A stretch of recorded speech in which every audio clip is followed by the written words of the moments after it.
Queen Esther is the last of the historical books of the New Testament. I think all along I've been saying that these events with Esther happened between Ezra and Nehemiah. More accurately, they happened between chapter 6 and 7 of Ezra. So,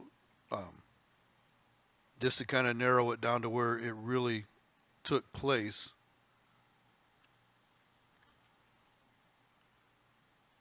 Oh, too far back. There she is. So between chapter 6 and 7 of Ezra, the story, the theme of this story is basically God's providence. His knowing ahead of time what needs to take place, his providing for a deliverance and a deliverer.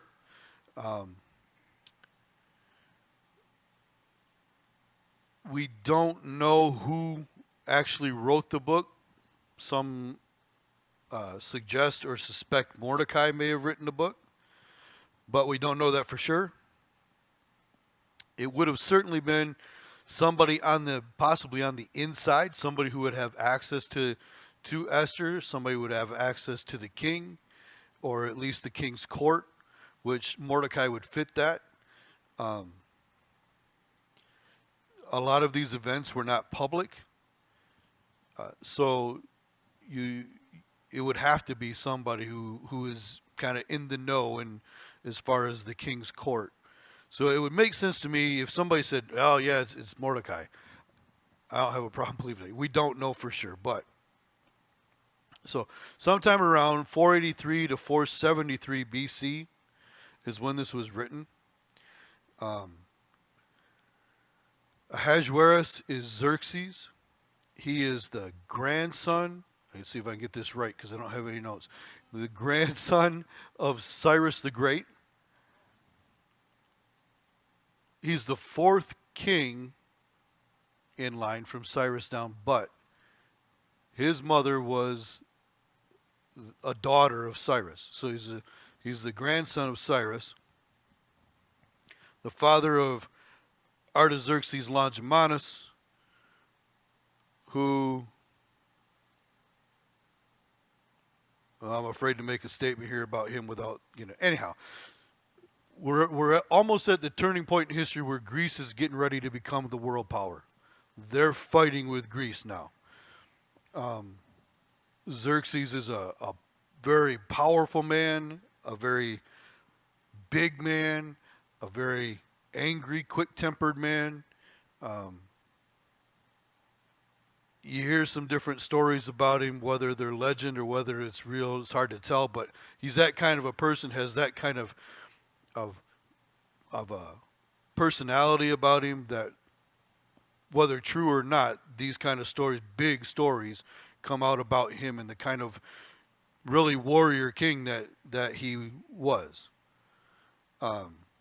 So it'll explain a few things, or it may add to maybe what you think of when you read things like the king in verse 12. The king is very furious because Vashti would not come in when he called her, and says that his anger burned within him. So if you didn't do what this guy wanted, then he was extremely hot, extremely fast. So keep that in mind, that kind of personality of his. Esther, Hadassah in Hebrew, means star. I think it was David Guzik said it was the equivalent of Venus. So the star that's light fades last among the stars when the sun has not come all the way up yet. That's basically the planet Venus, I guess, in the morning. That's like the last, looks like a star, but it's actually a planet, but that's the last star you see as daylight is breaking. That last bright star is actually the planet Venus. So that's where that all comes from, but that her name would compare to that. It is a unique book in the Bible in that the name of God does not appear in it formally. The only other book that I can think of is the Song of Solomon. It does not appear in the book. God's name does not appear in that book either. Neither does prayer, neither does fasting. None of the religious things that go along with any of the characters we've seen before this. This is a story that's told in Persia. It's not like Nehemiah and Ezra where the stories begin there, but the majority of the story is actually in Jerusalem or in Israel. So some think that that's part of the reason. Yeah. Not associated with Venus, I wouldn't say, but her name has the same meaning as that. That she was that beautiful, that she was the last, that she's a very bright star, but it means star. So,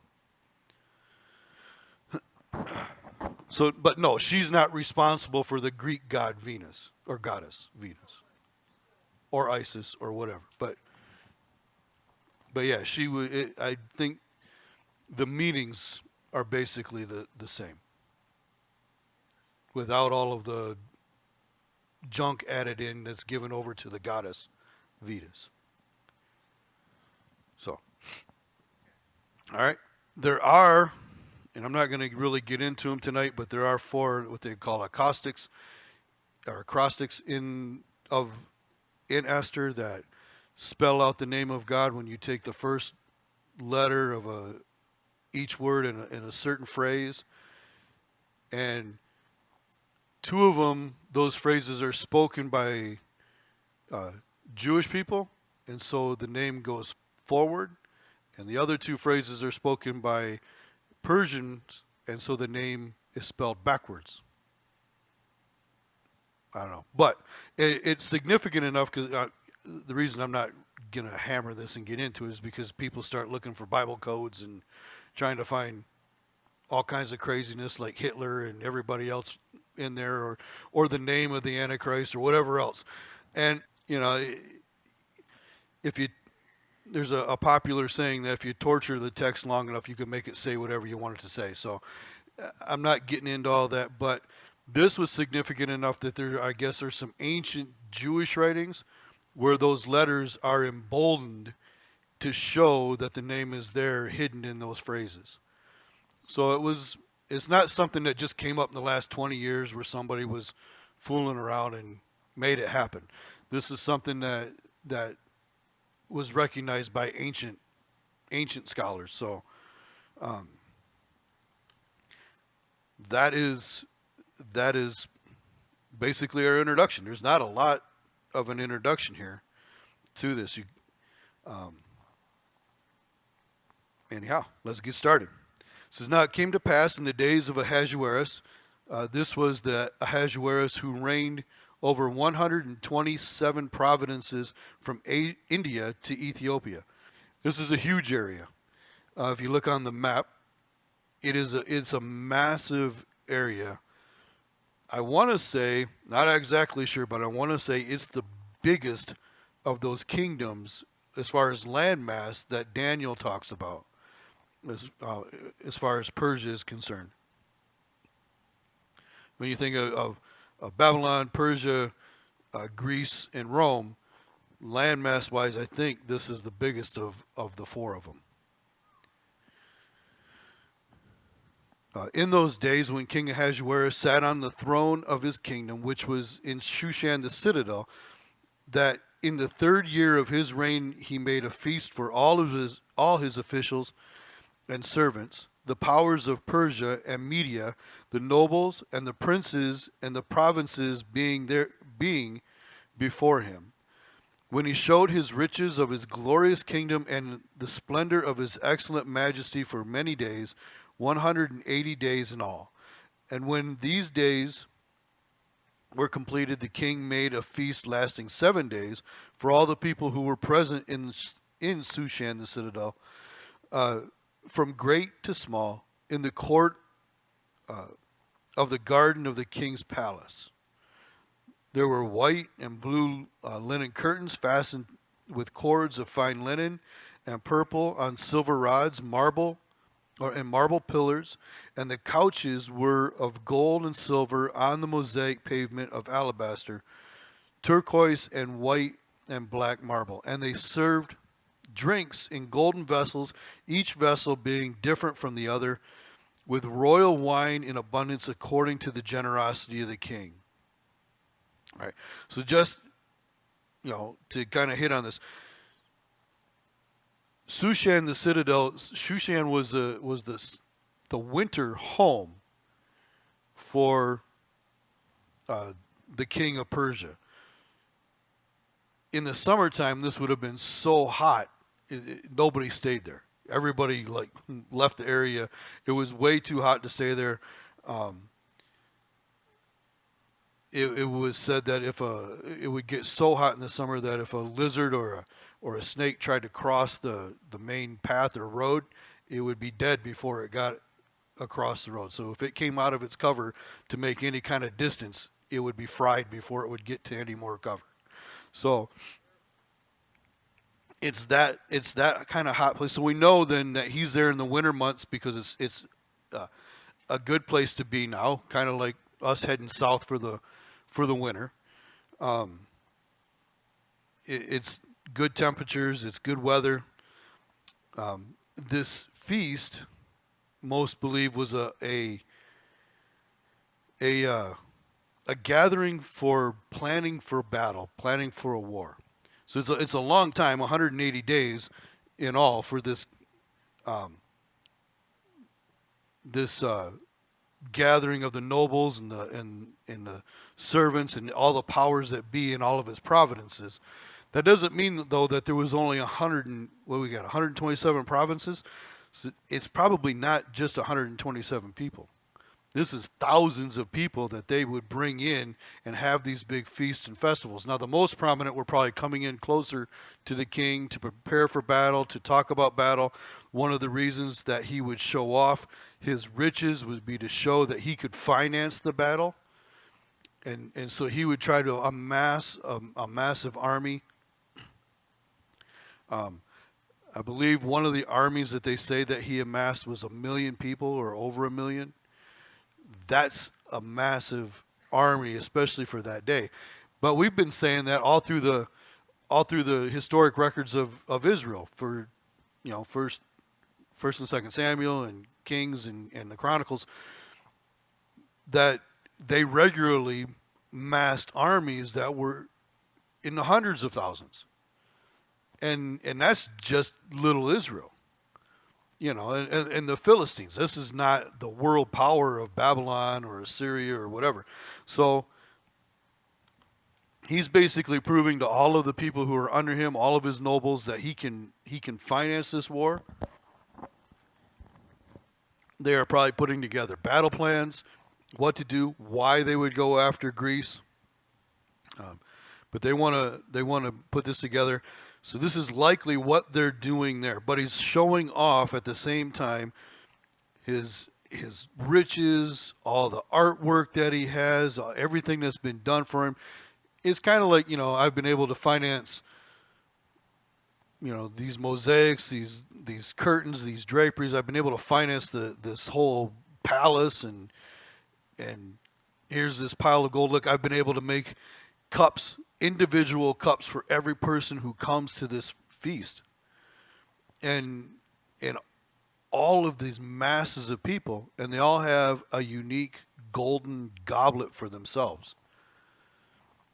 There's not we're not casting, he's not casting them, he's not pouring them into molds and that kind of stuff.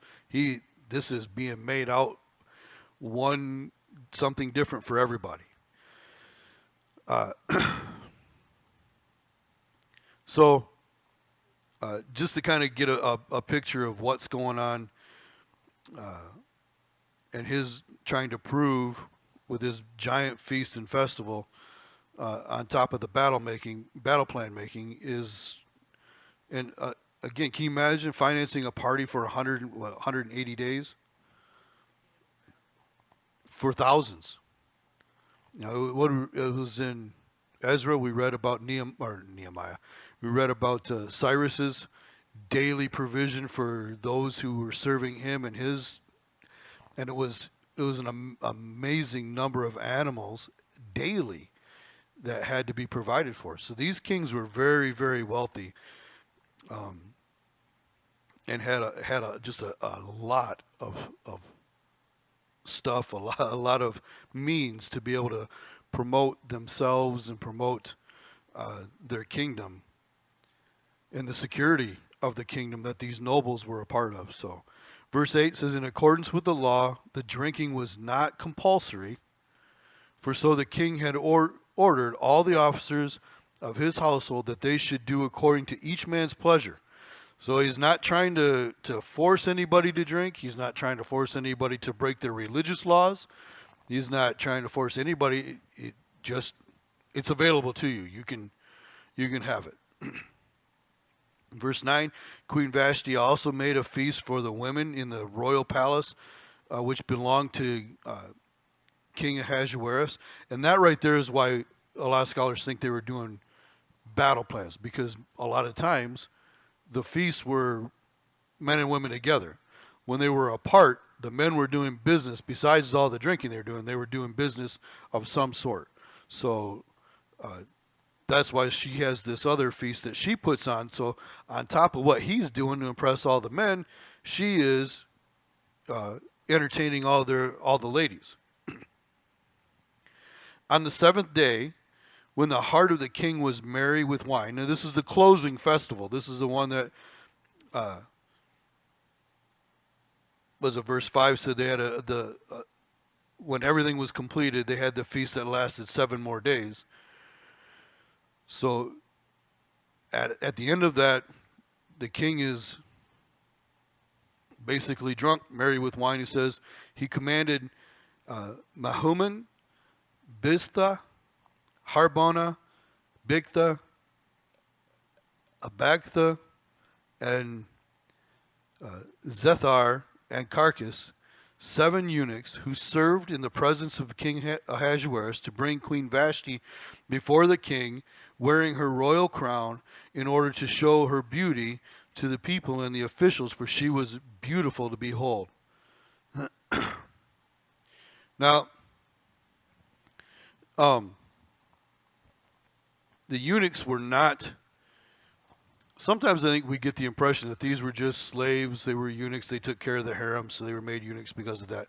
Really, the reasoning behind making them eunuchs was that these were very smart. Because you remember, Nebuchadnezzar takes in the wisest of his men. So Daniel and Shadrach, Meshach, and Abednego become advisors to the king because of their wisdom.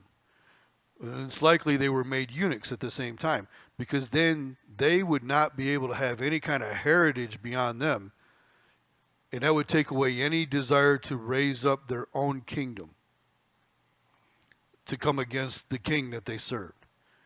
And so that was kind of the idea behind that. It wasn't just to take care of the women and not have them make their own advances on the women. It was to kind of put them in the mindset that they were there to serve the king, and their only heritage to leave behind was the wisdom that they put into this established kingdom, and not to be able to raise up their own. That being said, he sends these guys, and they would be very prominent. That's why we have names. He didn't just say, well, he grabbed 7 eunuchs and sent them on their way. They're prominent. We have their names. And they go to bring Vashti before the people to show her off. This is like his last great treasure, right? I'm going to bring my wife. He's a slobbering drunk at this point, but he's going to bring his wife in, put on your crown. You're going to show how beautiful you are. Now, many people say that what he was requesting was for her to appear only in her crown. That's not necessarily true. There's not an actual indication here that that's how far it went, but there's an indication here because of her reaction that there was something inappropriate about this appearance. Whether it was just to come in and put on a show for a bunch of drunks, or whatever it was, that was an insult to her, an impropriety to her, is why she said no. Now, again, we talk about this guy's anger problem. This had to be a pretty big deal for her to resist his request and say no, whatever it was. And so she refuses. Verse 12 says, but Queen Vashti refused to come to the king's command, to come at the king's command brought by his eunuchs. Therefore the king was furious, and his anger burned within him. Then the king said to the wise men who understood the times, for this was the king's manner toward all who knew law and justice, those closest to him being Karsina, Shethar, Admatha, Tarshish, Mirez, Marcina, and Memucan, the 7 princes of Persia and Media, who had access to the king's presence and who ranked highest in the kingdom. What shall we do to Vashti according to law, because she did not obey the command of King Ahasuerus brought to her by the eunuchs? All right, so he's got an anger problem for sure. I don't know if this is an effort to humiliate her more, or if this is him trying to still, even though very angry, very wise in that he's going to get counsel from those closest to him as to how best to deal with the situation and deal with her. I would hope it would be the latter, that he would have some, bit of self-control, that even in his anger he didn't just call for something really horrible to be done to her.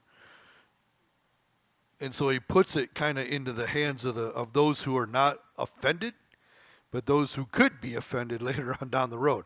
And the reason I say that is because of what's going to transpire here now. Verse 16, and Memucan answered before the king and said, or the king and the princes, Queen Vashti has not only wronged the king, but also all the princes and all the people who are in all the provinces of King Ahasuerus. For the queen's behavior will become known to all women, so that they will despise their husbands in their eyes when they report King Ahasuerus commanded Queen Vashti to be brought in before him, but she did not come. This very day the noble ladies of Persia and Media will say to all the king's officials that they have heard of the behavior of the queen. Thus there will be excessive contempt and wrath. And so basically, get your wife under control, because we're going to lose control of all of our wives if she gets away with this. We can't just let her get away with it. It says, if it pleases the king, let a royal decree go out from him, and let it be recorded in the laws of the Persians and the Medes, so that it will not be altered, that Vashti shall come no more before King Ahasuerus, and let the king give her royal position to another who is better than she. When the king's decree which he will make is proclaimed throughout all of his empire, for it is great, all wives will honor their husbands, both great and small. And the reply pleased the king and the princes, and the king did according to the word of Memucan. All right, so this guy's already worried about his own household, and you got to wonder what maybe is underlying already there. Vashti, certainly by the noble ladies, would have been looked up to, and if she can get away with it, we can get away with it, and there's going to be trouble in all of the land. And so we need to put this down, and we need to let her know she can be replaced. Even the queen can be replaced. So if the queen can be replaced because she won't be obedient to her husband, the king, all you do is you turn to your own wife and say, listen, if he can do that to her, I can do it to you. Because this position would be great to them. Well, they would go home to wherever home was, and they would have the attention, they would have the glory, they would have the honor that would come to their position, the recognition, all of that. And all that guy's got to look at her, or do is look at her and say, listen, you have all of this. You're going to lose every bit of it if you don't straighten up. You know? So look at the queen. She lost it all. Do you want to be there? You know, and I'm sure it would have its desired effect. So there we are. All the men are happy. Huh? I'll let you know. I think. So then he sent letters to all the king's provinces, to each province in its own script, and to every people in their own language, that each man should be master of his own house and speak in the language of his own people. I don't think we know exactly what happened to her, but I'm sure the thinking is probably death is too good. And that to strip her of everything, and she goes from the wife of the king to completely destitute and nothing left and dismissed from the palace, and she would be under such great shame in the community, in the whole, it's not like when we see, Princess Diana divorced Prince Charles, and she still has all the prominence and still has all the, a great amount of wealth and everything at her disposal. Vashti wouldn't have that. She would be cut off, done. You don't come to see me anymore. You're not in the palace anymore. Reduced socially to a huge extent that it would be shame on her, bring shame to her family probably, all of that. And that would be much harder to live with than, just kind of demoted a little bit or whatever. I don't know. So I'm assuming, and again, this is my assumption, that that's how far it went. It could have been she was just reduced to the harem too, I guess, and left there and just never came to the king again. So you're still going to have the shame among the women of the palace that you have fallen from the highest woman in the palace with all of the notoriety and all the attention down to a mere servant in the palace. But I don't know. I don't know the extent other than it just was not good. And it was a big enough example made of her that it would make all the women in the kingdom want to obey their husbands. So.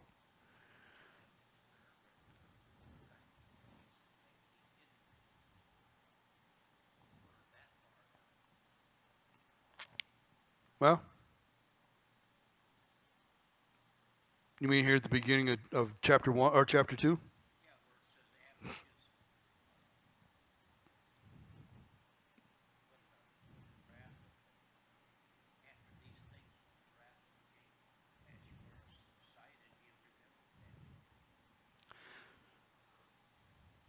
Yeah. Well, and I think he did, but I think that's why these guys tell him that they need to do the beauty pageant basically and find him a new wife. So, right, sure, that is possible. Yes, right. So, yeah, let's go ahead and get into. I think we can get through chapter 2 pretty easily. It says, after these things, when the wrath of King Ahasuerus subsided, he remembered Vashti, what she had done, and what had been decreed against her. Then the king's servants who attended him said, let beautiful young virgins be sought for the king, and let the king appoint officers in all the provinces of his kingdom, that they may gather all the beautiful women or beautiful young virgins to Shushan the citadel, into the women's quarters, under the custody of Hegai, the king's eunuch, custodian of the women, and let beauty preparations be given them. Then let the young woman who pleases the king be queen instead of Vashti. This thing pleased the king, and he did so. All right. So like you're saying, Ron, we're not absolutely sure, but maybe Vashti's not removed from the palace, but she's certainly not in any kind of prominent position anymore. Um, but right, yeah, yeah, he could have just dismissed her to another house for sure. Um, but maybe there's a little. He's waking up, the hangover's clearing up, and what have I done? Because she was a beautiful woman, and now I'm all alone. No, uh, so, uh, it's not a place that he wants to have vacant. Again, I mean, he tried to bring her out to show even what he had in her. So um, he's a little bit regretting. He can't go back on his word because his word is law now. So he can't go back to that. But they might be thinking that the wheels are turning a little bit to try to figure out how to get around that law and make a new law to bring her back. But they have the solution, don't they? We're going to go gather all the young women, all the young virgins in all the kingdom, and bring them to the king, and he can pick from all of those, and that makes him happy. We know why that makes him happy. I mean, the guy's just going to be around a bunch of young women, beautiful women. He probably is a little older, but he's still a warrior, so he's not super old. It's not like he's a king that can't go to war anymore, because he's still going to go to war after this. But, I guess in this culture and in this way of thinking, nothing to get your mind off of one woman like bringing in thousands of them, I guess, I don't know. And what that's going to mean. He's going to have a parade of women in front of him for quite a while. So they're going to bring him in. They're going to, and it, again, I don't know how far to one way or the other this goes, but the implication by some is that these young women didn't have a choice. They either came willingly or they were taken unwillingly, but one way or another, if the officials in their area deemed them to be somebody that needed to go to represent their area, then they were going to go. And so, anyways, verse 5, in Shushan the citadel, there was a certain Jew whose name was Mordecai, the son of Jerah, the son of Shimei, the son of Kish, a Benjamite. Kish had been carried away from Jerusalem with the captives who had been captured with Jeconiah, king of Judah, whom Nebuchadnezzar, the king of Babylon, had carried away. And Mordecai had brought up Hadassah, that is Esther, his uncle's daughter, for she had neither father nor mother. The young woman was lovely and beautiful. When her father and mother died, Mordecai took her as his own daughter. So it was when the king's command and decree were heard, and when many young women were gathered at Shushan the citadel under the custody of Haggai, that Esther also was taken to the king's palace into the care of Haggai, the custodian of the women. Now the young woman pleased him, and she obtained his favor. So he readily gave beauty preparations to her, besides her allowance. Then 7 choice maidservants were provided for her from the king's palace, and he moved her and her maidservants to the best place in the house of the women. Now, we don't see God's name. We don't hear the prayers of Mordecai or Esther. But what we do see is a behavior that is kind of familiar to us. You think about Daniel and Shadrach, Meshach, and Abednego. You think about Joseph with Pharaoh. And these young people who, taken not by their own choice, put into not a great situation, and yet they choose to honor God by honoring those that they've been put in place to serve. And she is taken with the same kind of personality. She has made sure she's found favor with the eunuch. She's done everything she's been asked. She's um, you know, and she's been provided for and elevated above the other women. So, I mean, because you can only imagine what's happening with these women, especially ones that have not gone willingly but taken against their will. Their reactions, all of them knowing they really didn't have a choice, how they might be acting, how they might, be non-compliant, what this guy is having to deal with overseeing all these hundreds or thousands of young ladies, and and what kind of politicking might be going on among those who do see a chance for something great here. And she is just outshining all of them, above everyone, has his attention, and is provided for far above everybody else. Verse 10, Esther had not revealed her people or family, for Mordecai had charged her not to reveal it. And every day Mordecai placed in front of the court of the women's quarters, or paced in front of the court of the women's quarters, to learn of Esther's welfare and what was happening to her.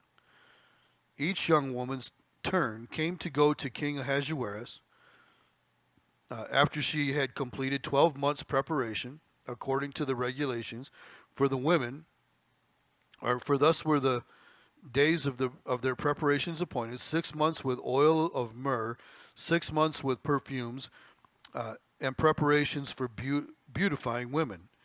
Thus prepared, each woman went to the king, and she was given whatever she desired to take with her from the women's quarters to the king's palace. All right, so she's learned how to do these beautification things for herself, but she's also learned how to carry herself. She's, maybe been educated in what the king likes or doesn't like, whatever. There's education going on here, not just pampering, but still. So they're given an opportunity to take whatever they want with them to the king's palace to try to impress him. Verse 14, in the evening she went in, and in the morning she returned to the second house of the women, to the custody of Shahashgaz, the king's eunuch, who kept the concubines. She would not go in to the king again unless the king delighted in her and called for her by name. Now when the turn came for Esther, the daughter of Abihail, the uncle of Mordecai, who had taken her as daughter, to go in to the king, she requested nothing but what Haggai, the king's eunuch, the custodian of the women, advised. And Esther obtained favor in the sight of all who saw her. So, there's her wisdom. She doesn't take what she thinks the king is going to like and goes in. She talks to the guy that she knows closest to the king and asks him, what's he going to like? What should I take? What should I do? And gets, she's a wise woman. How am I going to please this guy? What am I going to do? And she went in with the idea she's serving the king. And so Esther was taken to get King Ahasuerus into his royal palace in the 10th month, which is the month of Tebeth, in the 7th year of his reign. The king loved Esther more than all the other women, and she obtained grace and favor in his sight more than all the virgins. So he set the royal crown upon her head and made her queen instead of Vashti. Then the king made a great feast, the feast of Esther, for all his officials and servants, and he proclaimed a holiday in the provinces and gave gifts according to the generosity of a king. Right? So, big deal. I mean, this is not a small deal. This isn't, all right, you win the prize, here's your crown, now go over there and be quiet. She's going to learn to be diplomatic. She's going to have to be among the people. She's going to be in the king's court. She's impressed him more than just in a bedroom. She has impressed him. She's been chosen. She finds favor, grace, and favor. A man with a hot temper is not a man known for giving grace to anybody. But it says she found grace and favor in his sight, and more than all the others. It had to have been obvious to him that she came in with an attitude of she's going to serve the king rather than what can I get. She didn't come in for herself. She had already determined to come in for the king. And by doing that and coming in with that attitude, she's serving the eunuch. She's bringing honor to him. She sought his wisdom. She's bringing honor to her uncle. Or I'm sorry, her cousin. Mordecai's her cousin, but adoptive father. She's making a big impression. So big, this isn't, just a coronation. This is a feast, a festival. A holiday is made in her honor. And so the idea here is that it's kind of it's going to be a yearly thing. We know the day, we know the month, and all of this is happening now in her honor. So the honor has been turned around and put back on her. Now, if we can't see our relationship with God in this, and see that if we will honor him and we will come into his presence with the mindset that we're not coming to get, we're coming to serve. Whether we deserve it or not, whatever. We're just coming in to serve him. What does God do with us in that? The honor then, or the grace, we certainly find grace and favor in his sight.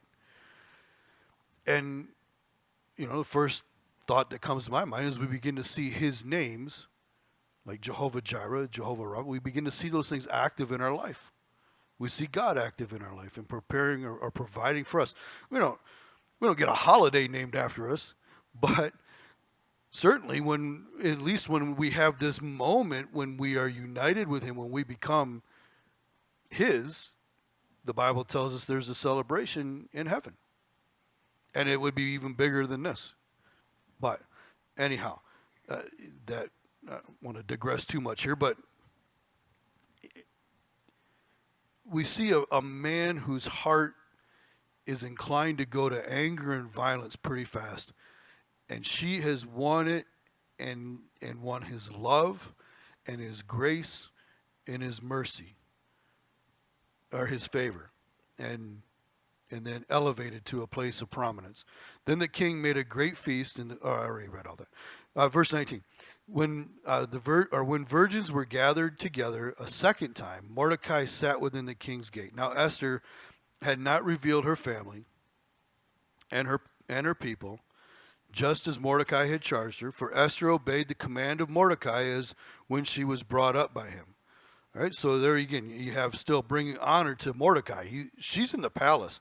She could be like, you know what, dude, see you later. I'm the queen, you bow to me. But she doesn't do that. She's still looking to him as a father figure. He's the one that brought her up. He's the one that protected her when her parents died. He's the one provided for her. He's still prominent in her life also. She is still looking to him and has honor for him. Verse 21 says, in those days, while Mordecai sat within the king's gate, two of the king's eunuchs, Bigtha and Teresh, doorkeepers, became furious and sought to lay hands on King Ahasuerus. All right, so Mordecai has a place of prominence too. Usually the guys that sat in the gates were judges. All right, so they helped sort out things before it ever got to the king. This was kind of your first stop at the palace. These guys would try to take care of business with you, whatever your gripe was, whatever your need was, or whatever. If they could provide for it, they would get it taken care of. Not just anybody went in to see the king. So they had to get past these guys first. But he finds out these two that are doorkeepers are furious with the king and want to kill him, basically. So the matter became known to Mordecai, who told Queen Esther, and Esther informed the king in Mordecai's name.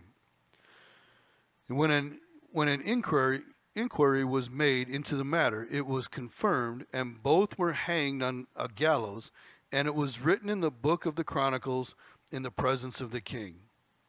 That is important later on. It's written down, but then he's kind of forgotten about.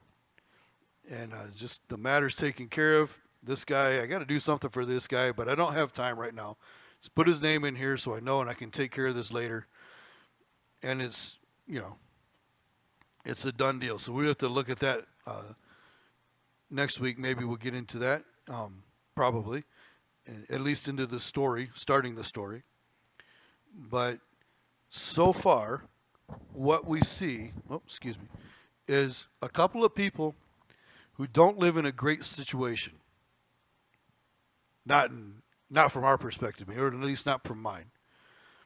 But these are people who have decided not to return. Zerubbabel and Joshua have already gone back. The temple's been at least, I think the temple is probably finished, if I remember right. The walls are still falling down, if it's between 6 and 7. Maybe it's the time when Nehemiah is back in building the walls, but Zerubbabel for sure and Joshua have already gone back, and Mordecai and his family are still not back in Jerusalem, not back in Israel. They have stayed, and probably those before have stayed and not gone back. They have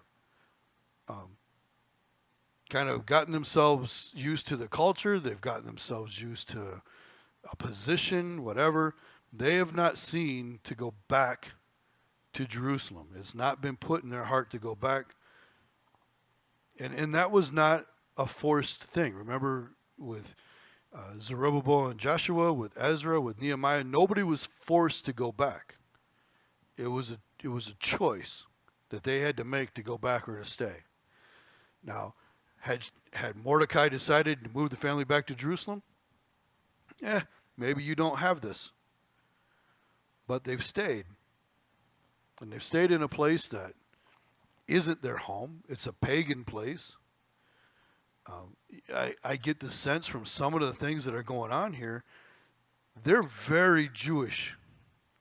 This is not, Jewish only by nationality, but Persian by desire. It's not that.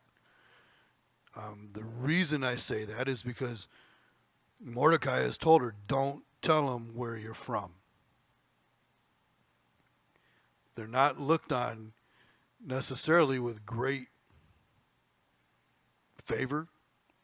There could be discrimination, anti-Semitism, I guess, even in that day.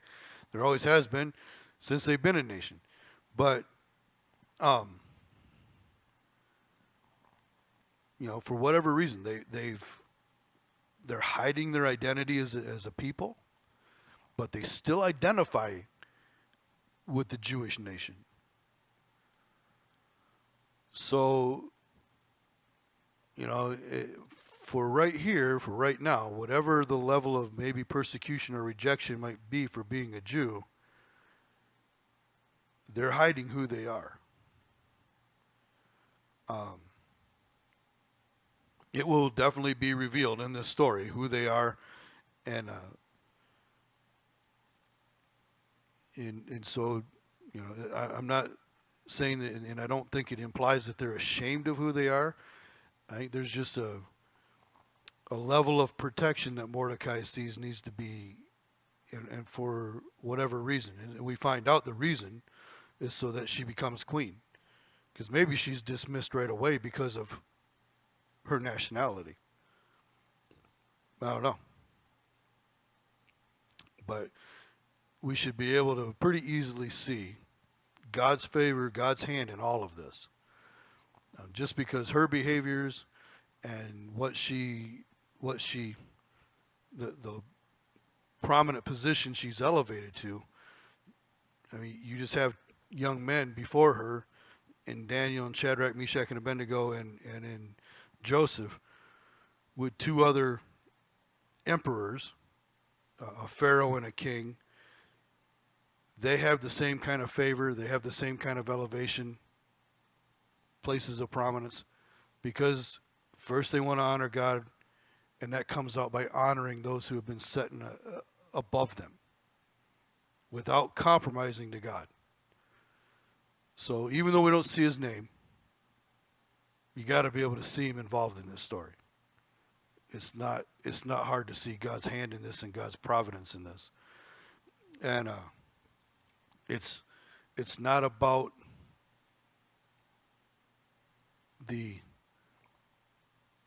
glory of his name in this story. It's about his provision and his controlling everything, even a king who can appear to be out of control pretty fast. But God can control, God can use, God can intervene. And even if his name is not mentioned in that palace, he's still in control of that palace.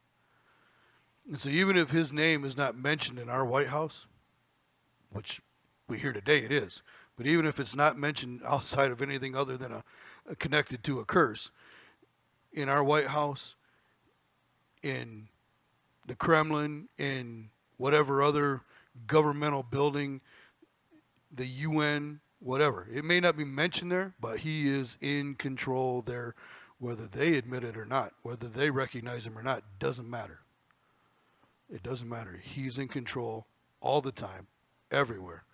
And we need to remember that, because there's going to be interaction. There's going to be some great verses, some great sayings that we're going to see in this story, like for such a time as this, in that kind of thing, things that we might glibly kind of throw out, but attitudes nonetheless that we need to hang our hats on in our day and age. When I'm reading some of the articles I'm reading, and you have a pastor in Minnesota that's arrested in the Mall of America and held basically captive by the security there for 4 hours because a woman was offended that when she walked past and he was speaking to 2 other Somali ladies, and he is a former Muslim, and he was just in Minnesota to visit and speak at some churches. His church is in Los Angeles. And he's in the Mall of America. He starts talking to these 2 ladies. They ask him if he's Muslim. He says, no, but I used to be. And he starts to tell them the story. They're engaged. They're interacting. Another person walks by, hears it happening, informs the security of the mall, and they arrest him. They handcuff him to a bench for 4 hours in a basement and basically mistreat him until the police get there. And rather than have the police intervene on his behalf, they take him, they book him for trespassing and soliciting, and he had to pay $78 bail to get out of jail. So this was in America. This is in Minnesota. This is in the Mall of America. And some of the comments, we've arrested pastors before and that kind of thing by the security team. So, it's not about laws being made anymore. They'll supersede that really fast. We've seen the election. We've heard the promises. We've from the other side what they want to do, how they want to shut it down, all of that. So, just hang on. This was a guy who escaped Iran, was stabbed right after he was converted, went to Turkey, fled to Turkey, got arrested there for passing out Bibles, fled there to come here as a refugee. If the terms are right in the article, he's now an American citizen, was never given access to a lawyer while he was held by the security guards, nothing. So all of his rights are violated because they said he was soliciting and trespassing because somebody who wasn't involved in the conversation was offended. Said they were offended. So, get ready, because it's coming. But that being said, I didn't point that out just to point out there's persecution here. We already know it's here. Before that story. My point is, we're here for the time that we're here, appointed by God to be here at this time, appointed by God to know his truth at this time, and to have a desire to seek him and to live out a life according to his time. We will have his favor. Whatever we see going on around us, he's still in control. We can't ever forget that. Whether his name's on the building or on the piece of paper they read from, doesn't matter. He's still the one that's in control. His name is here. It's not just here in a book on a stand. It's in our hearts. It's written on us. We're sealed by the Holy Spirit. There's nothing they can do to us outside of what God allows. And he will always get the glory and honor for his people. And he will always be with his people. He won't leave us alone. We just see it through to the end.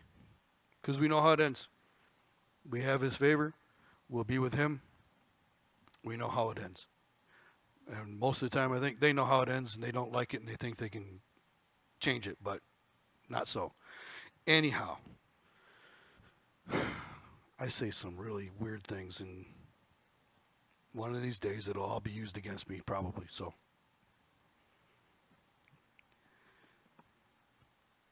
anyhow, let's pray. Father, thank you for your word. Thank you for the encouragement that we see in your word, Lord, that you are always, always in control. Your hand is on everything, beginning to end, end to the beginning. And Lord, thank you for that. Thank you for revealing those things to us, your truth to us. Lord, putting your name and your word in our hearts. An assurance that we are called by you, loved by you first. And that's why we love you.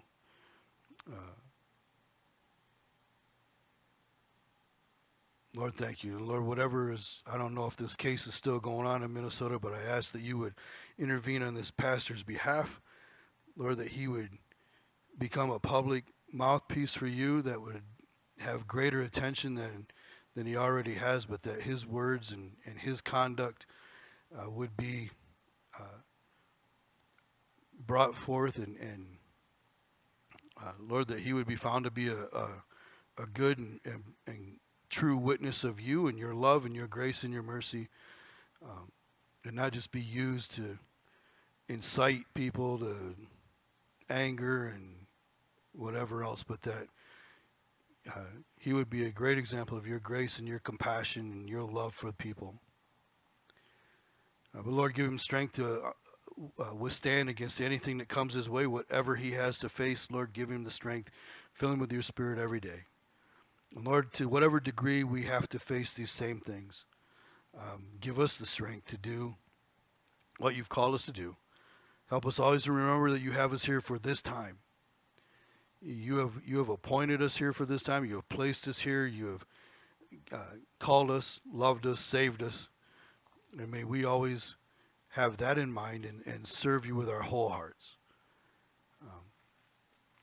Lord, again, remember the things that we've asked for prayer for before we started. All those things on our list, Lord, and anything that we may have forgotten. Just be with your people, comfort, encourage, embolden, and Lord, may your church bring you glory and honor in the next days. In Jesus' name, amen.